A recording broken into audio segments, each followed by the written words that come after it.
अस्सलाम वालेकुम। उम्मीद है कि आप सब लोग ठीक-ठाक होंगे। मुझे कमेंट्स में ज़रूर बताइएगा आप सब कैसे हैं। आज मैं आपके साथ बहुत सॉफ्ट, बहुत जूसी रोस्ट की रेसिपी शेयर करने जा रही हूँ, जो आप एक दफ़ा बनाएँगे तो बार-बार बनाएँगे। और मैं आपको सिर्फ़ रेसिपी नहीं बताऊँगी, मैं आपको साथ ये भी डिस्कस करूँगी आपसे कि किस तरह से कौन-सी ऐसी गलती हम करते हैं जिससे हमारी रेसिपी ख़राब हो सकती है।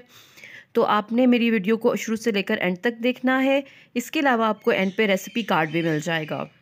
तो सबसे पहले मैं क्या करूँगी, लेग पीस पे कट्स लगा लूँगी। इसके अलावा जो बड़े पीस होंगे उन पे भी कट्स लगा लेने हैं। एक छोटा चम्मच अदरक का पेस्ट, एक छोटा चम्मच लहसुन का पेस्ट, नमक हस्बे ज़ायक़ा, थोड़ी-सी लाल कुटी मिर्च, धनिया पाउडर और गरम मसाला इसमें डालूँगी। इसके साथ कुटी हुई डालनी है, कटी हुई नहीं, कुटी हुई मिर्चें डालनी है। 2 छोटा चम्मच मैदा और 2 छोटा चम्मच ही कॉर्नफ्लोर डालना है। 2 बड़े चम्मच इसमें तिल के डालने हैं। फिर 1 अंडा मैंने फेंट लिया था, लेकिन इसे सारा नहीं डालूँगी, सिर्फ़ हाफ़ ही काफ़ी होगा इतने से रोस्ट के लिए। और रेड फूड कलर, इसे प्यारा सा कलर देने के लिए।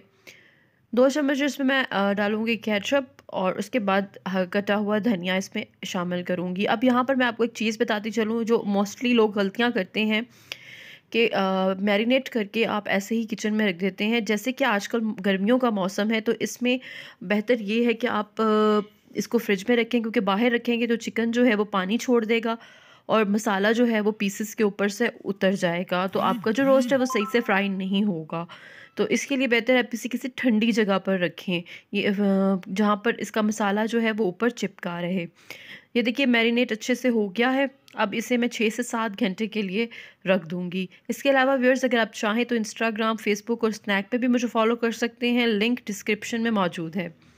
इसके बाद इसे फ्राई करना है। अब यहाँ पर दूसरी बड़ी चीज़ मैं आपको बताती चलूँ, अक्सर लोग क्या गलती करते हैं कि इसे ऑयल जो है वो भी ठंडा होता है और उसमें डाल देते हैं, या फिर ऑयल बहुत तेज़ गर्म होता है और तेज़ गर्म पे ही सारा रोस्ट बना देते हैं। इसकी ट्रिक ये है, सबसे पहले गरम तेल करना है आपने, और जैसे ही रोस्ट डाल लेंगे आँच हल्की कर देनी है।